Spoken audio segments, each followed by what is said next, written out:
Coast Studios in Oklahoma City. You're watching the Press Row. Time for We Pick 'em. Barry, we've got a bunch of good college games. After a week of terrible picks, we got some fun back in the picks. All right, let's get right to it. Go to the SEC, and LSU goes to Georgia. Who you got in this one? Well, it's the game of the day, clearly, in college football. Fabulous matchup. LSU very upset at the SEC office for the way they jerry-rigged the schedule. LSU gets a stacked schedule playing good teams from the East. Alabama playing nobody good from the East. So LSU believes in the conspiracy theory, and I tend to believe with LSU. I'm going to go with LSU, though. I think LSU gets it done in Athens for this reason. Zach Mettenberg is playing a solid quarterback for Les Miles. Les has won a bunch of games down in Baton Rouge with not always stellar quarterback play. You give LSU good quarterback play, those guys are hard to beat. I think this is a heck of a game, but I'm going with Georgia in this one. Being at home, I just think it's a little bit of an advantage for Georgia. And hey, Andy Murray, you talk about Zach Mettenberg, but Andy Murray has been pretty fantastic this season too. I mean, he was last year. Why would we think he wouldn't be pretty good this year? I think the Bulldogs get it done and continue to kind of right the ship after that opening game loss. So I'm going Georgia in this one, Barry. How about another SEC tilt? This one involving the top-rated Crimson Tide as they host Ole Miss. Are you going to get it done on Saturday? Well, it's not 1969, so I assume Alabama's going to win. Archie Manning long gone. Here's what's interesting about this game. When these teams play Saturday night, it's very possible that they're the last two unbeaten teams in the SEC. It's possible that the SEC goes to October with only one unbeaten squad, and that squad's going to be Alabama. Ole Miss is a nice story. Hugh Freeze doing a good job. Went to Austin and spanked the Longhorns. But Alabama's solid all across the board. Maybe not as good as they have been. The defense is a little suspect. Offense hasn't done a lot in terms of except for that A&M game. But Alabama clearly the better team. Put this game in Oxford, and I'd watch it intently. Put it in Tuscaloosa.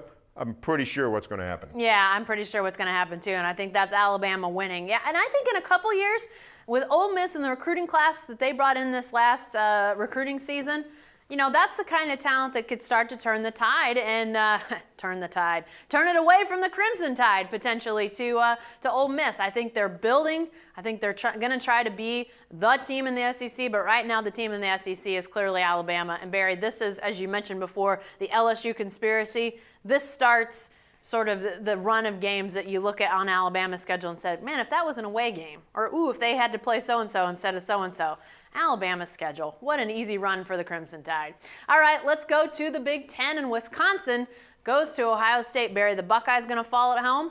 I'm going to take Ohio State, and the Buckeyes have a easy road to the national title game. Easier than Alabama? Easier than Alabama. Ohio State, actually, you know what? They need to pay more attention to Oregon and Alabama's schedule than they do their own, because that's going to be what determines whether the Buckeyes make the national title game. This is the championship game of whichever division these two schools are in. Legends, leaders. I know who's in which division now. I finally figured that out. I just don't know which name goes with Doesn't which. Doesn't it have to do with eyes and the N's and the I's are in the Nebraska division, and these are not N's or I's, so they're in the other division. Okay, got it. Last year, Wisconsin won the division because Ohio State's ineligible. Buckeyes clearly the superior team. I think they'll win easy. Yeah, there's not a lot to talk about in this game as far as I'm concerned. I think Ohio State wins easy, and Ohio State's been winning easy without its quarterback, Braxton Miller, a guy that I thought was going to be the Heisman Trophy winner when the season began. Now it looks like he's not really going to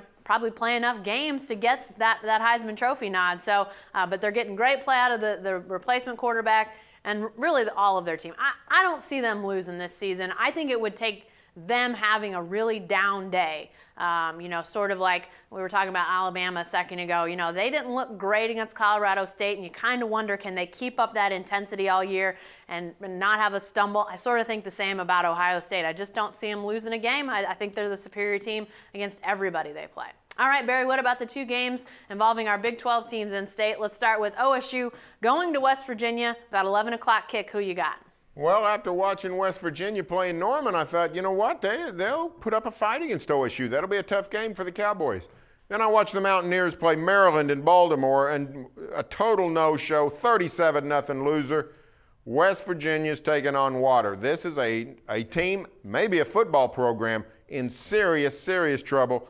I think the Cowboys go to West Virginia and win big. I see no way West Virginia stops J.W. Walsh's offense. I see no way that whichever quarterback West Virginia uses that they dent Glenn Spencer's defense. I think it's Cowboys in a rout. Me too. I've got the Cowboys winning big, and to me, that West Virginia-Maryland game was a toss-up. When we did our picks, I thought, well, who do I pick in this one? I finally went West Virginia by a narrow margin. I never imagined they'd get blown out, shut out by Maryland. Maryland! The boss won't be happy about me saying this because he's a Maryland guy, but Maryland. Ugh, yike. All right, lastly, Barry, the big one involving OU at Notre Dame. Who you got in this one? Well, here's the deal. I am a slave to history, and in the same way that I go to the Cotton Bowl every year and pick whoever won the year before, I'm not picking OU to beat Notre Dame until I see it with my very eyes.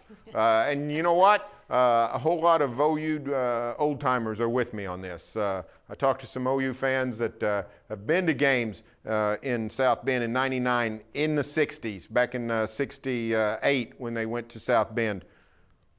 They said, we're not going this time. Just, tired of losing to those guys. Think we're better than them, get up there, can't get it done. I think Notre Dame has OU's number for whatever cosmic reason there is. I think the Irish are vulnerable. I think the Sooners match up well with them, but Notre Dame seems to get it done when these two Goliaths of college football meet. I think the Irish will win. Well, that's all good arguments, but I'm going OU. I just think they're the better team this year. I didn't think they were the better team last year, and they didn't win. They didn't get the job done against a really good Notre Dame team. I just don't think Notre Dame is nearly as good this year. Not great in the passing game. They've got a decent run game. Their defense is okay. I think it's solid, but it's not great like it was a year ago. And I like what OU's doing, running and throwing the ball with Blake Bell. I think that OU has enough weapons to throw at Notre Dame to win. And the history is not behind me, Barry. The history is behind you. But I think OU gets the job done. Will only be the second win in 11 meetings if they do. Hey, be sure to stay with the best coverage team anywhere at newsok.com and every day in the Oklahoman.